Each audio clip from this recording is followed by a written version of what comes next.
کبھی آسمان کے فرشتے نہیں روئے سوائے دو جگہ۔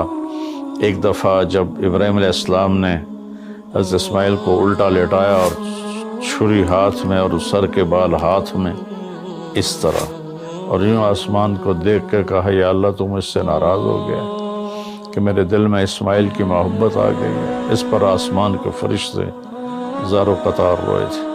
اور ایک جب ہمارے نبی کو پتھر پڑے اور پڑھتے پڑھتے بے ہوش ہو کے گر گئے، اس وقت ساتوں آسمان کے فرشتے روئے تھے۔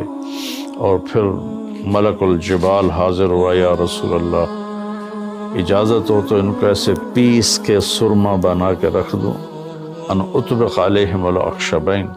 آپ نے کہا نہیں، لا اللہ ان یخرج من اصلابہ من یوحد اللہ، نہیں، اللہ تعالیٰ ان کی نسل میں ایسے پیدا کرے گا جو اللہ کی توحید کو ماننے والے ہوں گے۔